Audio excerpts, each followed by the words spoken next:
Hi, my name is Lisa McKinley, and today I am going to be reading The Price by Neil Gaiman. It's from Smoke and Mirrors, a collection of short stories by Neil Gaiman. And if you would like to buy this book, there is a link to where to find it in the description below. I chose this story, because it has my favourite animals in. But also because I think it's quite interesting right now to be thinking about the sort of things that might be protecting us. I won't give any more away, so have a listen. Tramps and vagabonds have marks they make on gateposts and trees and doors, letting others of their kind know a little about the people who live at the houses and farms they pass on their travels.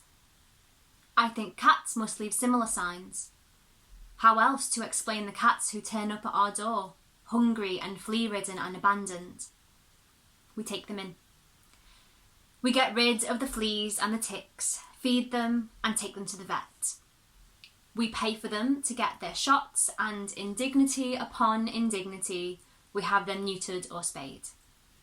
And they stay with us for a few months or for a year or forever. Most of them arrive in summer. We live in the country, just the right distance out of town for the city dwellers to abandon their cats near us. We never seem to have more than 8 cats, rarely less than 3.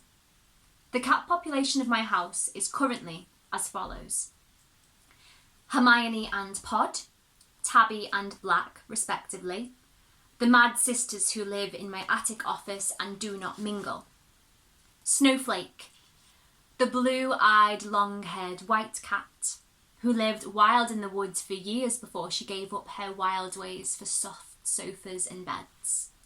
And, last but largest, Furball, Snowflake's cushion-like tortoise-shell long-haired daughter, orange and black and white, whom I discovered as a tiny kitten in our garage one day, strangled and almost dead, her head poked through an old badminton net, and who surprised us all by not dying, but instead growing up to be the best-natured cat I have ever encountered.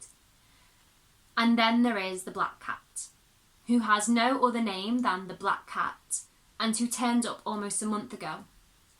We did not realise he was going to be living here at first. He looked too well fed to be a stray, too old and jaunty to have been abandoned. He looked like a small panther, and he moved like a patch of night. One day in the summer, he was lurking about our ramshackle porch. 8 or 9 years old at a guess, male, greenish yellow of eye, very friendly, quite unperturbable. I assumed he belonged to a neighbouring farmer or household. I went away for a few weeks to finish writing a book, and when I came home he was still on our porch, living in an old cat bed one of the children had found for him. He was, however, almost unrecognisable. Patches of fur had gone, and there were deep scratches on his grey skin. The tip of one ear was chewed away. There was a gash beneath one eye, a slice gone from one lip. He looked tired and thin. We took him to the vet, where we got him some antibiotics, which we fed to him each night along with soft cat food. We wondered who he was fighting. Snowflake, our beautiful white near-feral queen, raccoons, a rat-tailed fanged possum. Each night the scratches would be worse. One night his side would be chewed up, the next it would be his underbelly, raked with claw marks and bloody to the touch. When it got to that point, I took him down to the basement to recover beside the furnace and the pile of boxes. He was surprisingly heavy, the black cat, and I picked him up and carried him down there with a cat basket and a litter box and some food and water. I closed the door behind me. I had to wash the blood from my hands when I left the basement. He stayed down there for 4 days. At first he seemed too weak to feed himself. A cut beneath one eye had rendered him almost one-eyed, and he limped and lolled weakly, thick yellow pus oozing from the cut in his lip. I went down there every morning and every night, and I fed him and gave him antibiotics, which I mixed with his canned food, and I dabbed at the worst of his cuts and spoke to him. He had diarrhoea, and although I changed his litter daily, the basement stank evilly. The 4 days that the black cat lived in the basement were a bad 4 days in my house. The baby slipped in the bath and banged her head and might have drowned. I learned that a project I had set my heart on, adapting a novel for the BBC, was no longer going to happen, and I realised that I did not have the energy to begin again from scratch, pitching it to other networks or to other media. My daughter left for summer camp and immediately began to send home a plethora of heart-tearing letters and cards, 5 or 6 a day, imploring us to bring her home. My son had some kind of fight with his best friend to the point that they were no longer on speaking terms, and returning home one night, my wife hit a deer that ran out in front of the car. The deer was killed, the car was left undrivable, and my wife sustained a small cut over one eye. By the 4th day, the cat was prowling the basement, walking haltingly but impatiently between the stacks of books and comics, the boxes of mail and cassettes, the pictures and gifts and stuff. He mewed at me to let him out, and reluctantly, I did so. He went back to the porch and slept there for the rest of the day. The next morning, there were new, deep gashes in his flanks, and clumps of black cat hair, his, covered the wooden floorboards of the porch. Letters arrived that day from my daughter, telling us that camp was going better, and she thought she could survive a few days. My son and his friend sorted out their problem, although what the argument was about, trading cards, computer games, Star Wars, or a girl, I would never learn. The BBC executive who had vetoed my project was discovered to have been taking bribes, well, questionable loans, from an independent production company and was sent home on permanent leave. His successor, I was delighted to learn when she faxed me, was the woman who had initially proposed the project to me before leaving the BBC. I thought about returning the black cat to the basement, but decided against it. Instead, I resolved to try and discover what kind of animal was coming to our house each night and from there formulate a plan of action. To trap it, perhaps. For birthdays and at Christmas, my family gave me gadgets and gizmos, pricey toys which excite my fancy but ultimately rarely leave their boxes. There is a food dehydrator and an electric carving knife, a bread making machine, and last year's present, a pair of see-in-the-dark binoculars. On Christmas Day, I had put the batteries into the binoculars and walked about the basement in the dark, too impatient to even wait until nightfall, stalking a flock of imaginary starlings. Afterward, I had put the device back into its box, and it sat there still in my office beside the box of computer cables and forgotten bits and pieces. Perhaps, I thought, if the creature, dog or cat or raccoon or what have you, were to see me sitting on the porch, it would not come. So I took a chair into the box and coat room, little larger than a closet, which overlooks the porch, and when everyone in the house was asleep, I went out onto the porch and bade the black cat good night. That cat, my wife had said when he first arrived, is a person. And there was something very person-like in his huge leonine face, his broad black nose, his greenish yellow eyes, his fanged but amiable mouth, still leaking amber pus from the right lower lip. I stroked his head and scratched him beneath the chin and wished him. Then I went inside and turned off the light on the porch. I sat on my chair in the darkness inside the house with the see-in-the-dark binoculars on my lap. I had switched the binoculars on, and a trickle of greenish light came from the eyepieces.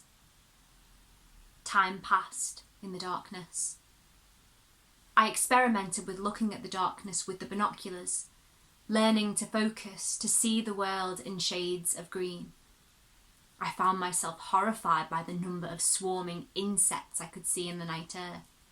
It was as if the world was some kind of nightmarish soup swimming with life.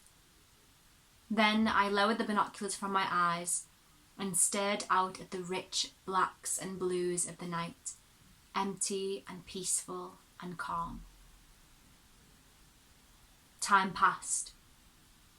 I struggled to keep awake, found myself profoundly missing cigarettes and coffee, my two lost addictions. Either of them would have kept my eyes open.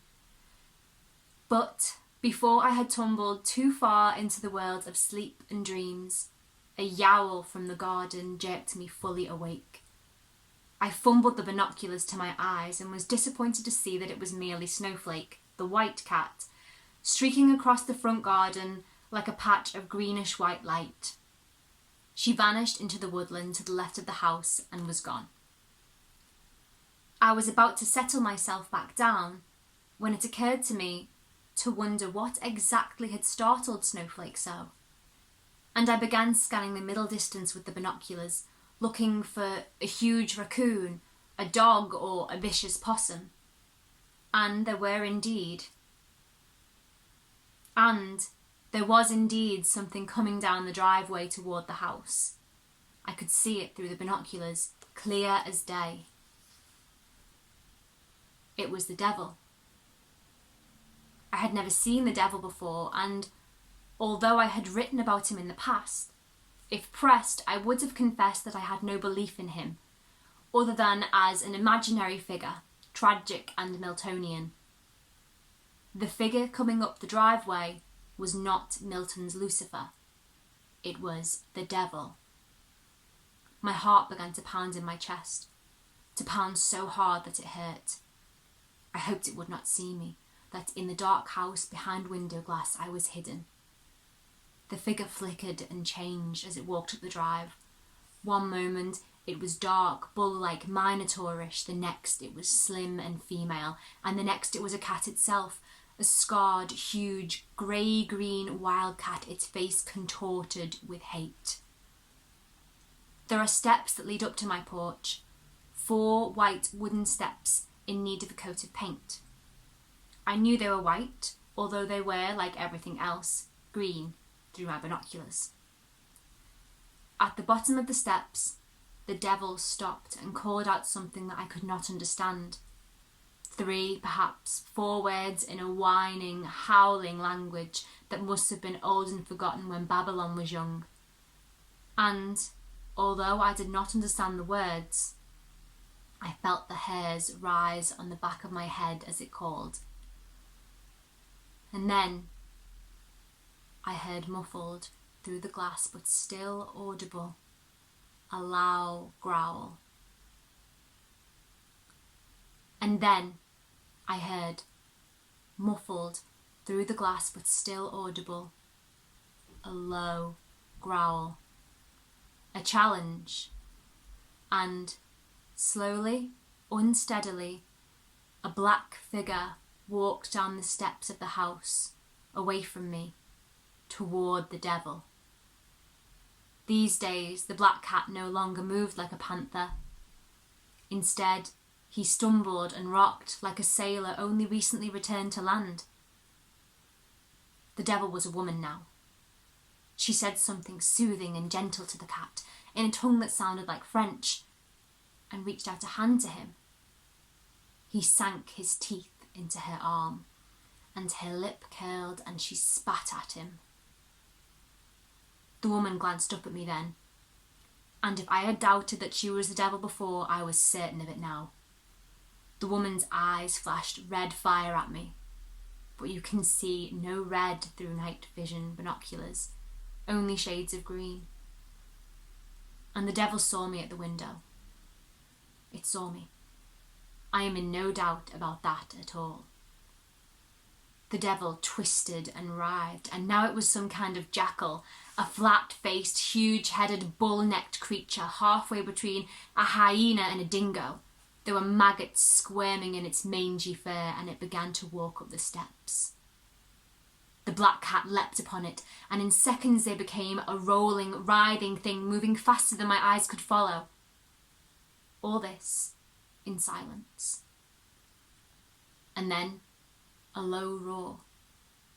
Down the country lane at the bottom of our drive, in the distance, lumbered a late-night truck, its blazing headlights burning bright as green suns through the binoculars. I lowered them from my eyes and only saw darkness, and the gentle yellow of headlights, and then the red of rear lights as it vanished off again into nowhere at all.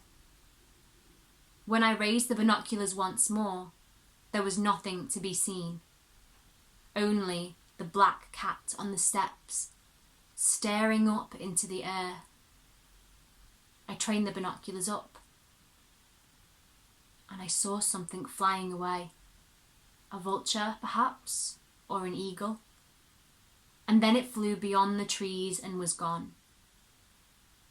I went out onto the porch and picked up the black cat and stroked him and said kind, soothing things to him. He mewed piteously when I first approached him, but after a while he went to sleep on my lap, and I put him into his basket and went upstairs to my bed to sleep myself. There was dried blood on my t-shirt and jeans the following morning. That was a week ago. The thing that comes to my house does not come every night, but it comes most nights. We know it by the wounds on the cat and the pain I can see in those leonine eyes. He has lost the use of his front left paw, and his right eye has closed for good. I wonder what we did to deserve the black cat. I wonder who sent him. And, selfish and scared, I wonder how much he has left to give. So that's it. Thanks so much for listening and for watching. If you enjoyed it and you'd like to hear more, just hit subscribe below. And if you'd like to join in a little bit more of a conversation with us, we can do so in the comments below all of the videos. To start us off for this one, I'd like to think about the concept of guardian angels and the sort of packages that we expect those good things in our lives to come in and what they actually come in. So that's it from me. Thanks.